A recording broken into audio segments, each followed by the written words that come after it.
አሰላሙ አለይኩም ወራህመቱላሂ ወበረካቱሁ። ያኸዋቴ እኔ ከቃሉ ወረዳ ከሀርቡ ከአዲስ መንደር የሚባል ነው። እቺ ልጅ ስትዋጥ ጤነኛ ነበረች። ከ9 ወር በኋላ ያው በህወሓቶች ውጊያ ምክንያት ያ በከባድ መሳሪያ ድምጽ እንደዚህ ሆናብኛለች እና ብዙ ወጪ አውጥቻለሁ። እንደው በተቀላሉ እስከ 500 ሺህ ብር አውጥቻለሁኝ። ይሄው ከተጀመረ ትሳስ 27 ድል የሆነ ቀን የተጀመረ ይሄው እስካሁን ድረስ በቤቴ አልተቀመጥኩም፣ ግን ያለኝን ንብረት ጨረስኩኝ እና አሁን ስሰራም ቆሜ እንዲህ አቅፌ ነው የምሰራው። አንገቷም አይቆምም፣ እግሯም እንደምታዋት ምንም ማድረግ አልችልም። እቺን ያት እቺን ልጅ ውልኝ እንደ የአኽዋቴ እኔ እንድትረዱ ለአላህ ስም ነው የምጠይቃችሁ። እና መቀመጥ አትችልም፣ መተኛት አሁን እንደዚህ ማድርጊያት ይሄው መገላበጥም አትችልም እኔ ካላዳስኳት እና ከባድ ነው። እንደዛ አድርጌ ነው እንግዲህ ያኸዋቴ ነው የምለው። ምለው ነገር የለኝም። አሁን 4 አመቷ እንግዲህ መጋቢት 5 ቢደርስ 4ኛ አመቷ ያኔ 10 ወዲህ ሆና ነው እንደዚህ የሆነችብኝ ማለት ነው። እና ከዛ ጀምሮ እያለሁኝ ምንም ያው መድኃኒት አለ ሲሉኝ እሄዳለሁ። ቅሪያትም ተቀርቶባታል። አሁን ምንድነው በቃ እንደዚህ መቀመጥ አትችልም፣ መቆም አትችልም፣ መብላት አትችልም። ያው እኔው አጉርሼው ነው አንተም ብዬ ነው እንት ቤቷንም እሷን ነው ተጠቃጥስ ተጠቅሜ ነው መናገር። ያው አህሏ ደህና ቢሆንም አይምሯ ደህና ነው፣ ግን የመቀመጥ የመነሳት በቃ እንደዚህ ነው የምታሰቃየኝ። ስራም ስሰራ እንደዚሁ ይዤ ነው የምሰራው። ተኝታ እንኳን መጠበቅም አትችልም። ስትወለድ ደህና ናት። 10 ወራ ድረስ ትቀመጣለች፣ ትቆማለች፣ ትድካለች። አሁን በህወሓቶች በጦር ምክንያት ሁለተኛ ድል ሲደረግ መከላከያ ያው ወደዛ ሲኖር ሲል በዛ ምክንያት ያው የከባድ መሳሪያው ትሳት 27 ላይ ነው እንደዚህ የሆነችብኝ እና ከዛ ተጀምሮ ይያለሁ ንብረቴም ጨረስኩኝ። አሁን ለእህቶቼ ለወንድሞቼ እርዱኝ ብዬ ነው የምጠይቀው። ማለት እኔ እንግዲህ ቀሙ በአሜት ታገያለሁ ደስ የሚጀ ምንም እንትን የለም ብለውኛል ተስፋ።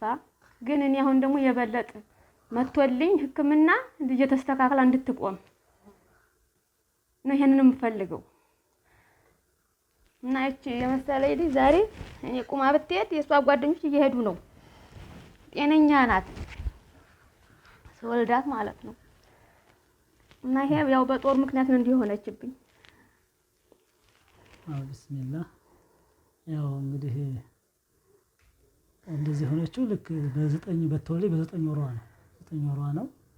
ከዛ ባባ ማማ ትላለች። ለመቆም ደግሞ እየሞከረ ነበር በሰዓቱ በጦሩ ምክንያት ነው።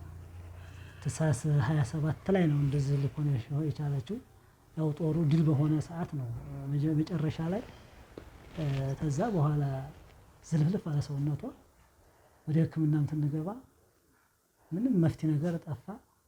እዛም ማለት እንደው በጣም ብዙ ገንዘብ አጠፋን። ወደ 500 ምናምን ሺህ ብር አጠፋን። ከዛ በላይ አሁን ምንም አቅማችንም አልቻለም። እንደው ወንድም እህት ያለውን እንዲረዳ ነው። እንደው ደግሞ ከፍ ያለ ህክምና ወደ ውጭም ሆነ ሀገር ውስጥ አዲስ አበባ ደግሞ ያለውን ነገር ለመሞከር ተስፋ አለኝ ነገርቷል። እንደው አይምሮዋ እንደው ደህና ነው፣ ግን መነሳት መቀመጥ አትችልም። በጣም ያው እሷ ሽንት ቤት ትከድ እኔ ራሱ ይጀ ነው። ምግብ ታበስም ደግሞ እኔ ይጀላል ነው። አልበለዛ ምንም መስራት አትችልም። እኔ ራሱ ሌላም ስራ መስራትም አልቻልኩኝ። እና ይሄን ይመስላል። እንደ ወንድም ሁላ እንግዲህ እህትም ሆነ ወንድምም ያለውን ትንሽ እርዳታ አድርገውልኝ ወደ ህክምና ደግሞ ከፍ ያለ ቦታ ለማሳየት ነው የምፈልገው። ባላህ ፈቃድ ደግሞ ያለ ጨመርበት። ቢስሚላህ አልሐምዱሊላህ ሰላቱ ወሰላሙ ዐላ ረሱሊላህ ሰለላሁ ዐለይሂ ወሰለም። أما بعد أيها الأخوات فالسلام عليكم ورحمة الله وبركاته. أيها الإخوة والأخوات فالسلام عليكم ورحمة الله وبركاته. እንግዲህ በመላው ዓለም ያላችሁ እህቶችና ወንድሞች ያው አሁን እዚህ እንዳያችሁት እቺ እህታችን እቺ ህፃን ልጅ እዚሁ እኛው ሀገር ነው ያለችው።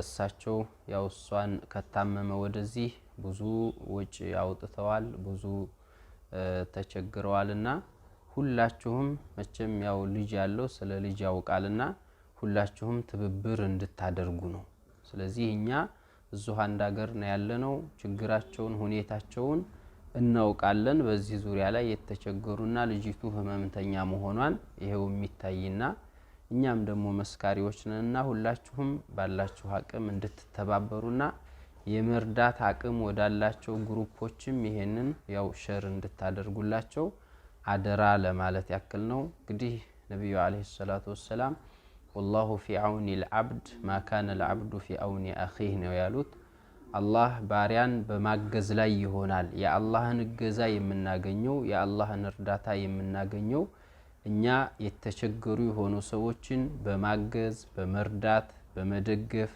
ለሳቸው ደግሞ መደገፍና መርዳት ባንችል መርዳት ወደሚችሉ ወደ ሆኑ ሰዎች ማድረስ ይሄ ራሱ ትልቅ እርዳታ ስለሆነ አላህ እኛን የሚረዳን እኛ ደግሞ የተቸገሩ ሰዎችን ስንረዳ ነውና እኛም ቢሆን ይቺ ልጅ እንድትተረድታ ህክምና እንድታገኝ ወደ ጤናዋ እንድትመለስ ቤተሰቦቹም ምን ጊዜም ቀንም ሌትም እሷን አቅፈው ነው እናቲቷ ሌላ ምንም ስራ መስራት አትችልም እሷን አቅፋ ነው እንደገና ስራ ስትሰራ ደግሞ ያው አባቷ ደግሞ መልሶ ደግሞ እሳቸው ማቅፈው ነውና ሀይቃ በጣም ከባድ ነው ሁላችሁም አቅም ያላችሁ በዚህ ዙሪያ ተባበሩ መተባበር ለሚችሉ ሰዎች ያው ይሄንን ሸር አድርጉላቸው ለማለት ያክል ነው ብስሚላህ ሰላሙ አለይኩም ወራህመቱላሂ ተዓላ ወበረካቱ ውድና የተከበራችሁ በአለም ዳርቻ የምትገኙ ወገኖቻችን በሙሉ ያው እንደምታዩት ዛሬ የህታችን ሁኔታ ያያችሁ ነው ኢንሻአላህ ሁላችንም ተገይተን መልእክቱን ለማስተላለፍ ነው በዋነኝነት ማየት ማመን ነው አይታችኋል ብቻ አልহামዱሊላህ ያለውን ስቃይ ችግሩን መከራውን ግን እዚሁ አካባቢ ነዋሪ ስለሆነ ጎረቤት ስለሆነ ያየን ነው እኛም በአካባቢ የምንገኝ ኡስታዞች እስኪ በዓለም ላይ ለሚገኙ የሰው ልጆች በሙሉ ይድረስና አላህ መፍትሄ ቢያመጣ እናትና አባት ያቅማቸውን ያክል ደክመዋል ተንገላተዋል ከዚህ በኋላ ግን ጥሪ ያስተላልፉ ነው ወደ እናንተ ደግሞ ጥሪውን ሰምታችሁ መልስ እንደምትሰጡ ተስፋለን በተለይ በውጭ ሀገር የምትገኙ እህት ወንድሞች አላህ ይጠብቃችሁ አላህ ይገዛችሁ እናንተንም እስካሁን ብዙ ኸይር ስራ እየሰራችሁ ነው ተጨማሪ መስራት ይኖርባችኋል ምክንያቱም ነገ ከነገ ወዲያ ምን እንደሚያጋጥመን አናውቅም ለዚያ በላእ ደግሞ መመለሻ ይሆናልና ትልቅ ኸይር ነው ሁላችሁም የቻላችሁትን እገዛ አድርጉ እነሱ በቻሉት ህክምና ለፍተዋል በባህልም ለፍተዋል ነገር ግን የገንዘብ ማነስ ገድቧቸዋል ከዚህ በኋላ ደግሞ ተባብረን ኢንሻአላህ እንደ አጠቃላይ ሁሉንም ሙስሊም ክርስቲያን ሳንል ነው ጥሪ የምናስተላልፈው የቻለ ሁሉ እንዲረዳ ማለት ነው ለምሳሌ በውጭ የምትገኙ የሚዲያ ባልተቤቶች ወይንም ዩቲዩበሮች ማለት ነው እነ ሙሐጅሩ ተጨማሪ ደግሞ ወንድም ታጠቅ ያው ስለምንተዋወቁላችሁም ኢንሻአላህ እነ ወሎ ቲዩብ ሌሎችንም አዲስ አበባ እና አዱኛው ውጪ ሌሎችም ወንድሞች አሉና የሰማችሁ ሁሉ ሼር በማድረግ የጉዳዩ ባልተቤቱ ናችሁ ይችን እህት ለመርዳት ከአላህ በታች ሰበብ መሆን አለባችሁ ነው የምንለው ጀዛኩሙላሁ ኸይር መቼም አንዲት ነፍስ ያዳነ ሰው የዓለም ነፍስ እንዳዳነ ይቆጠራል ተብሏል አንዲት ነፍስ ደግሞ ያጠፋ ያለ አግባብ በዓለም ላይ ያሉ የሰው ዘሮችን በሙሉ እንዳጠፋ ስለሚቆጠር አጅሩ ትልቅ ነው ኢንሻአላህ ሰምታችሁ ደግሞ ወደ ኋላ እንደማትሉ ያው የሁሉ ጊዜም ትግላችሁና ልፋታችሁ ምስክር ነው ጀዛኩሙላሁ ኸይር ኸይር الجزاء والسلام عليكم ورحمة الله تعالى وبركاته